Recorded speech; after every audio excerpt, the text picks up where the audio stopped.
Good morning. I'm Dan DeRosa with 19 News, coming to you from our digital desk. We're about to take you to a news conference being held by federal authorities. This is into a college basketball betting scandal that spanned from 2022 to 2025. It involves 17 different schools, including Kent State and Ohio State. It's what you would expect, players who were being asked to shave points for bettors. Let's take a live listen in now to the news conference. Basic need for the competitive spirit and the need to belong to something greater than ourselves. In a messy world, we often turn to the purity of sports to cheer for something that represent us and our values and where we come from. When criminals pollute the purity of sports by manipulating competition, it doesn't just imperil the integrity of sports betting markets, it imperils the integrity of sport itself and everything that sports represent to us, hard work, determination, and fairness. And when that happens, the Department of Justice will step in to protect what is a sacred institution of American life. And that's what we're doing here today. We are stepping in, and our office is announcing criminal charges against 26 defendants that we allege perpetrated a transnational criminal scheme to fix NCAA Division I men's basketball games, as well as Professional Chinese Basketball Association games. In the indictment and related filings that we unsealed today, we allege an extensive international criminal conspiracy of NCAA players, alumni, and professional bettors who fixed games across the country and poisoned the American spirit of competition for monetary gain. I encourage everyone to read the indictment, which was unsealed this morning. It alleges violations of sports bribery and fraud laws, but in its essence, this is a prosecution of the criminal corruption of collegiate athletics. And as we allege in the indictment, this was a scheme that spanned 3 years and eventually enveloped 17 NCAA Division I men's programs, dozens of college athletes, and fixed games. I'll speak for a moment about the indictment and encourage everyone to read it. It will spell out in detail the scheme. I will give an overview of it with 2 qualifications. The first is, at this stage, these are just allegations. Every defendant is presumed innocent until proven guilty beyond a reasonable doubt in a court of law. And second, again, I am just giving a sketch, an overview of the conspiracy. This conspiracy, we allege, originated on the other side of the world, in China, in 2022, with Antonio Blakeney, a former LSU All-American college basketball player and former NBA Chicago Bull player, who, with his co-defendants, Marvis Fairley and Shane Hennon, first colluded to fix Professional Chinese Basketball Association games. I presume some of you are familiar with the world of sports betting, but I'll give you just a brief sense of the concept here. You can bet on sports to win or lose, but you can also bet on games in terms of whether a team will win or lose by a certain amount, and that's called a point spread. The scheme here was the defendants would identify a game in which a corrupted player had a team that was favored to lose, and then they would bribe said player to deliberately underperform so that his team would lose by more than they were favored to. They would bet for them to not cover the point spread. They started this scheme, again, with the Chinese Basketball Association where Mr. Blakeney was playing. And Mr. Fairley, Mr. Hennon, and Mr. Blakeney eventually made a lot of money. Mr. Blakeney was a standout star in the Chinese Basketball Association. He was averaging 32 points a game at the moment that this conspiracy started. In the first game, he scored 11 points. And they didn't cover the spread. And Mr. Fairley and Mr. Hennon, who were professional sports bettors, would then wager substantial amounts of money based on this fixed game. The scheme proved lucrative. Mr. Hennon, we allege, texted a Confederate that the only things certain in life were, quote, death, taxes, and Chinese basketball. And because it proved profitable, they decided to take their operation stateside to the world of NCAA Division I men's basketball. At this point in time, we allege that the conspiracy enlisted other leaders and fixers: Jalen Smith, Roderick Winkler, and Alberto Liriano. They picked these men because they were well connected in the world of college basketball. They knew the players. Many of them were players themselves. They were alumni. They were trainers. They were recruiters. There were networkers. They were people of influence. And because of that influence, they added gravitas and legitimacy to the scheme. And they were able to recruit players on NCAA Division I basketball teams to fix games. And how the scheme worked is Mr. Fairley, Mr. Hennon, and these other leaders would bribe NCAA basketball players to the tune of $10,000 to $30,000 per game. The player would then agree to deliberately underperform in the game in which his team was favored to lose by a certain amount of points. They would then try to lose the game by more than that amount. So, for example, if a team was favored to lose by 4 points, the player would receive a bribe to underperform so that his team would lose more than that. They did so with carefully orchestrated FaceTime calls to obscure and prevent their communications from being intercepted and recorded. They recruited other players. They had players recruit their teammates. And this scheme and this conspiracy eventually mushroomed. It eventually enveloped 17 NCAA Division I programs, 39 players, and 29 games that we allege were either fixed or attempted to be fixed. I'm not going to go through every team, school, and game, but I think you all get the point. This was a massive scheme. It enveloped the world of college basketball. And it included conferences such as the Big East, the Atlantic 10 Conference, the Sun Belt, the Horizon League. It involved games against nationally ranked programs. It involved games in the playoffs of conference championships. It was a significant corruption of the integrity of sports. Once a player received a bribe, Mr. Fairley and Mr. Hennon would then place substantial amounts of money to the tune of hundreds of thousands of dollars per game to enrich themselves, to the tune of an aggregate loss of millions of dollars in fraudulent sports bets on bribed and fixed games. As we allege, this was a significant and rampant corruption of college athletics. I'll talk to you more about the significance of this case in a moment, but for now I'll turn it over to FBI Deputy Director Andrew Bailey. Pleased to have you here, sir. Appreciate it. Thank you. Good morning, FBI Deputy Director Andrew Bailey. I want my presence here to emphasize the FBI's role in the investigation of a point-shaving and sports bribery conspiracy that spanned multiple years, crossed state lines, and extended internationally, involving NCAA men's college basketball programs. An investigation that led to the indictments that we've announced today. I'll take the next few minutes to reaffirm the FBI's unwavering commitment to protecting the American people and highlight the exceptional work of the FBI teams whose dedication and professionalism made these indictments possible.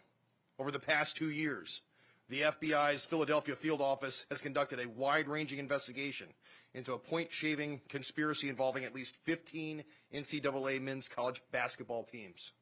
To date, several individuals have already been charged and held accountable. Today, as a result of the exemplary work of our Philadelphia field office, 20 additional defendants were indicted for their alleged roles in this scheme. Those who believed they could operate in the shadows, defraud the public, and escape justice were wrong. The Department of Justice and this FBI will not tolerate the exploitation of the American institutions for criminal profit, nor will we allow victims of this crime, the fans who fill the arenas, the students and alumni who believe in fair competition, and the American public who expect integrity in the institutions they love, to be denied justice. I'm proud to stand here today because of the outstanding work of the men and women of the FBI Philadelphia field office who led this investigation. I also want to thank our outstanding partners at the U.S. Attorney's Office for their leadership, coordination, and courage to bring the wrongdoers to justice. I want to recognize the critical support of all FBI field offices that contributed to this case. This case represents a powerful example of what coordinated law enforcement can accomplish. When individuals choose to manipulate fair competition, they do more than commit financial crimes. They erode confidence in institutions that bring Americans together. The FBI exists to protect that trust, and when it is abused, we act. To the honest athletes, coaches, and officials who compete with integrity every day, the FBI stands with you. To those who choose corruption, fraud, and betrayal, We will find you, you will be investigated, and we will hold you accountable. Thank you. With that, I'm going to turn it over to Special Agent in charge of our FBI field office here in Philadelphia. All right, thank you, sir. I do want to begin with a thank you to you. Your presence here this morning means a lot to the office, means even more to the case team. Thank you. Thanks to the U.S. Attorney's Office, U.S. Attorney Metcalf, to the prosecutors here for your work. Obviously, without your work and support with respect to this investigation, none of what we're talking about here would have been possible. The legitimacy of sports rests on fair competition, earned outcomes, and honest play. We expect athletes to embody the very best of hard work, skill, and discipline, not to sell out to those seeking to corrupt the game for their own personal benefit. When money is used as a tool to influence outcomes, it does not just taint a single game, it tears at the trust in the results that we cherish. The crimes alleged in today's indictment are not victimless. This was a calculated scheme designed to manipulate outcomes, deceive fans, corrupt athletes, and undermine credibility of our leagues and institutions. Yesterday's indictment reflects our commitment to protecting the integrity of sports at every level. It marks the second time in just a few months that the work of the FBI has illuminated the scourge of sports bribery. While the indictment marks a significant step in our investigation, our work continues as we're committed to aggressively identifying, investigating, and charging others who seek to profit by fixing games. Behind every bet is a record of the transaction, a piece of data that we, along with our partners, are continuing to exploit to identify anomalies which may be indicators of similar behavior. This approach is enhanced by our partnerships with governing bodies and with regulatory and private sector partners who will continue to leverage to hold those to account and put an end to this conduct. Today's arrests and indictments would not have been possible without the tireless efforts of the employees of the FBI, the agents, the analysts, the professional staff, whose expertise, persistence, and commitment to justice over the past 2 years were the driving force behind this investigation. We're also grateful for the close coordination of the United States Attorney's Office, the support of our fellow FBI field offices, each of whom played a critical role in bringing this case together. This is a team sport. Defending against corruption relies on the awareness and action of all participants, both on the sidelines and on the court. Let each of us standing here today, side by side, serve as a clear warning to professional and collegiate athletes and to anyone who seeks to manipulate them that there is nowhere to hide. The short-term gain will never be worth the long-term loss. The consequences are real: federal criminal charges, permanent damage to careers, and lasting harm to reputations. These are the shots that no athletes should take. Thank you.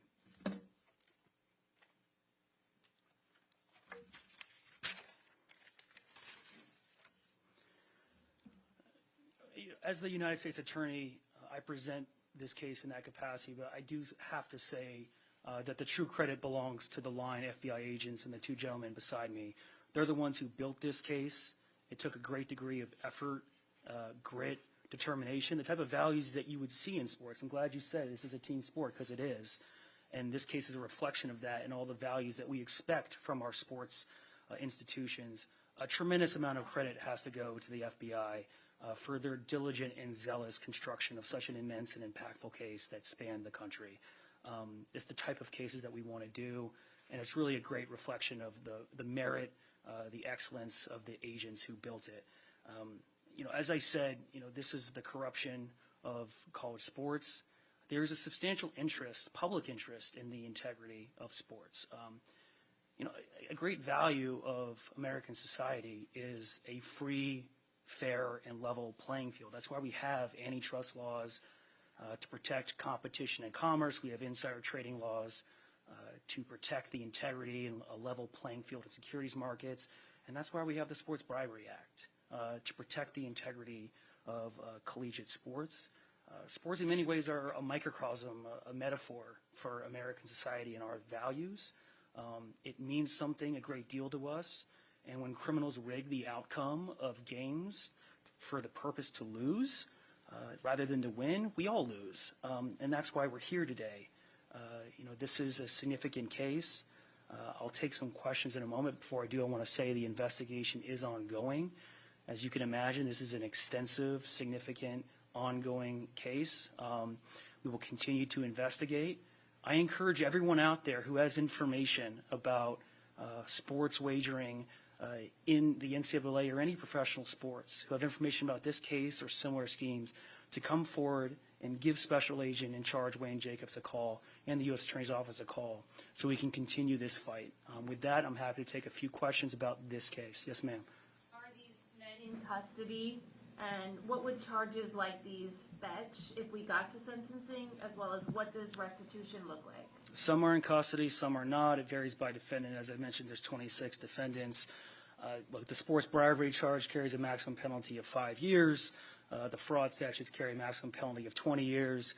When you ask what type of penalties will it fetch, it depends on a calculus of sentencing guidelines, all sorts of different factors. I couldn't speculate on that now. It's going to vary by defendant, the offense conduct, the amount of loss, all that weighs into this. You would expect in a case like this, the leaders and orchestrators of the scheme would face significantly more imprisonment than, individuals who had a very discrete role or a minor role. Yes, sir. David, prior to today, the 1951 scandal involving CCNY is known as the most infamous scheme in college basketball history. How do you view this in the lens of that case? Is today's case even more pervasive in your view? It's tough to compare them. I don't know the exact scope of this case.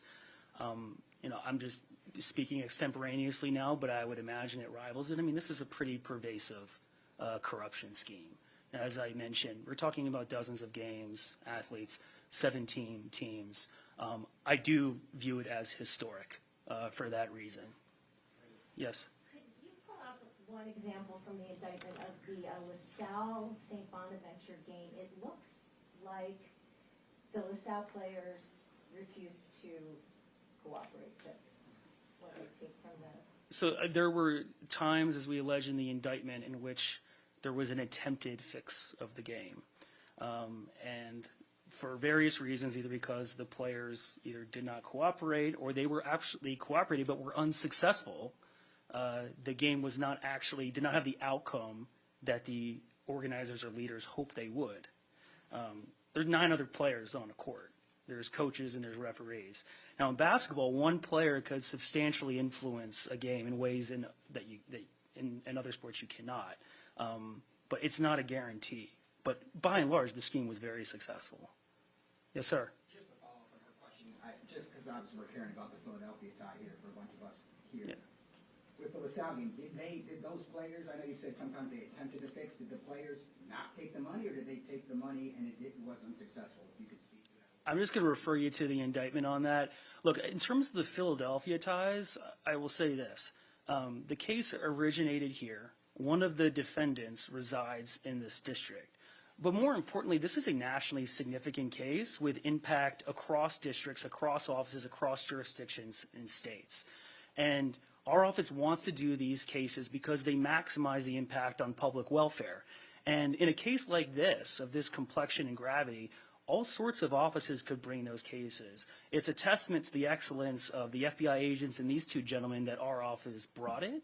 And as I've said before, these are the type of cases our office wants to do, and we hope there'll be more to come on this score. Yes? The 2 questions here real quick. The players that were caught, are they still in school? Have they been drafted by the pros? Do you have any idea what's going on with them? It depends.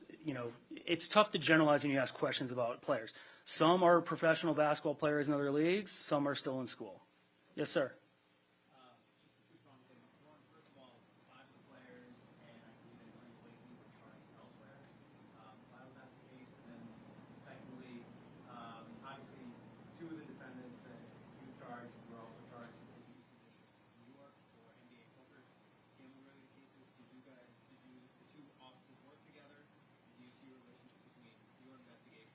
Let me address the first question first. You said they're charged elsewhere. Do you mean in a separate charging instrument?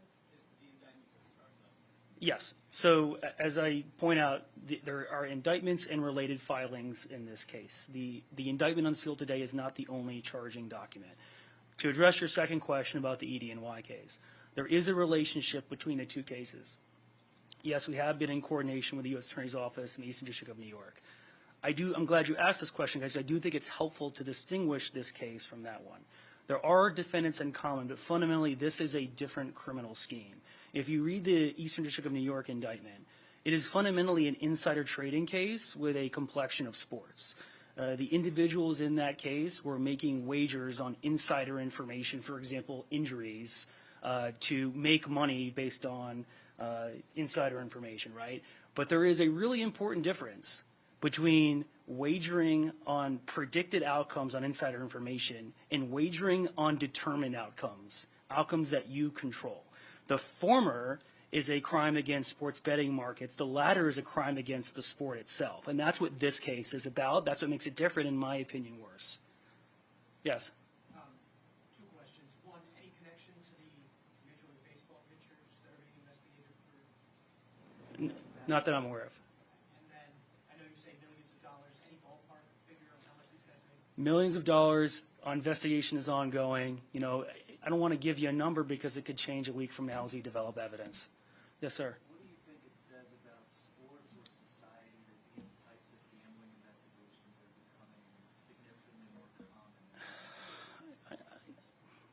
I'm a prosecutor, you know, not a policymaker. I can't speak to that. You know, he mentioned the 1951 case. There have been a spate of these gambling cases recently. Now, I will say that the evidence in this case shows that the monetization of college athletics and athletics generally through the liberalization and proliferation of sports betting markets, as well as the normalization of compensation athletics, furthered the enterprise in this case. But it's complicated, right? I mean, as we allege in the indictment, you know, certain players were targeted because they were somewhat missing out on NIL money. And this was being done, they were being targeted so they could supplement their NIL compensation, you know. Whether or not they would have done or not done a particular crime based on whether other athletes are being paid or themselves, I don't know. Again, that's the question for policymakers to answer. What I will say is this. You know, we're not going to sit here on the sidelines while this regulatory landscape figures itself out. You know, the Department of Justice is going to step in. You know, as Deputy Director Bailey said, as Special Agent in Charge Jabe said, we're going to step in to combat the corruption of this sport. You know, regulators and policymakers, I'm sure, will have to adapt to this, and everyone's figuring this out. I'm a sports fan. We're all figuring out this landscape. But we're going to act to make sure that this doesn't happen. Yes? Last question I had was, the people that actually legitimately bet and legitimately lost, there's no recourse for them. They've lost their money. I have no idea. I mean, that's not our decision to make. If you're talking about whether the sports books will refund their money, that's a question for them. I will say that the victims in this case span every sector of American life. You know, Deputy Director Bailey just mentioned the fans, right? You also have the honest athletes, the teammates of these players who are working their tail off. You know, I'll speak personally for a moment. I'm a college athlete. Jerome's a college basketball player. You know, we all wake up every day to hard work with a team. You know, we mentioned it's a team sport. As a collective, you know, sports taught me everything that I know. Every good quality I have is from sports. You know, hard work, adversity, learning how to lose. This totally flies in the face of all of that. And we lose a lot. Everyone is victimized by this case. It's not just the people who lost money on the sports betting games. That's what I hope I would convey to you, is to think of the victims in this case in a far more broad way. Yes, sir? Could you elaborate at all more on how these guys were so seemingly able to access so many players so easily? Yeah, I think, again, that is a critical part of the scheme. I'm glad you asked that question. Because the leaders of this conspiracy, we allege, were successful because of their connections in the college basketball world. And it varied, both formally and informally. They were players, they were recruiters, they were trainers. You know, defendant by defendant, again, I would just refer you to the indictment. One more question, yes?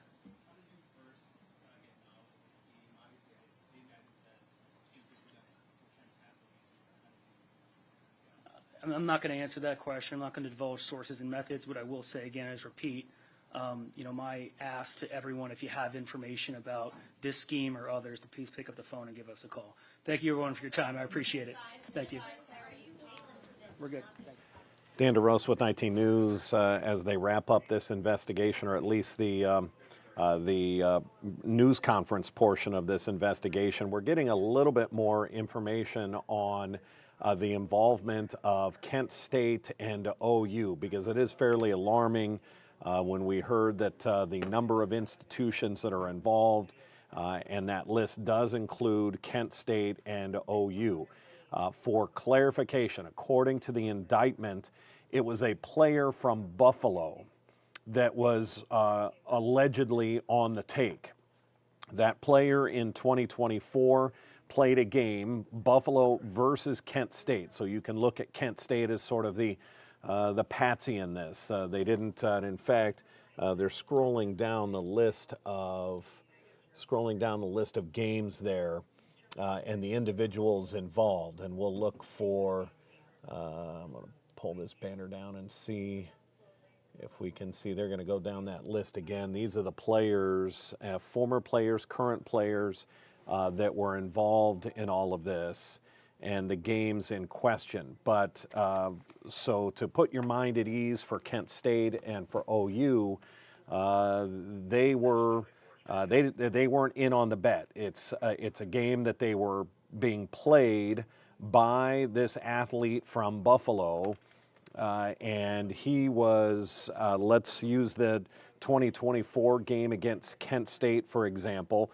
Kent State was favored by 8.5 points in the first half, meaning, and if you're not a gambler, that means that Kent State would be winning by at least 9 points, or 8.5. That's why they use the half point. The half point is that they would either be winning or losing by 8.5 points at halftime. The player for Buffalo allegedly did very poorly in that first half to make sure that Kent State was winning by more than 8.5 points at halftime.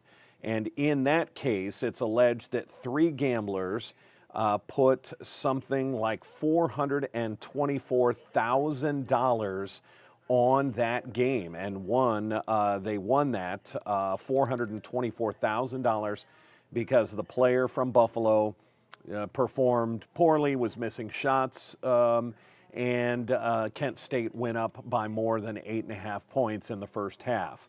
It's a similar situation for OU. The OU players were not involved. It was the same player from Buffalo then a month later playing a game against the OU Bobcats. So that's a little bit more clarification. Nobody wants their school, their alma mater, to be wrapped up in something like this. And so as information comes out, we will have to find out the schools that were involved and the actual players that were allegedly involved in this fraud and fixing scheme. There will be much more on this, as you can imagine, as the rest of the details come out. Watch for our noon news coming up in a half an hour on Channel 19, and then 3.5 hours of news and First Alert weather days. It has been quite the day for weather in Northeast Ohio, and we'll start that at 3 o'clock on Channel 19. Until then, I'm Dan DeRose with 19 News. Have a good afternoon and stay safe out there.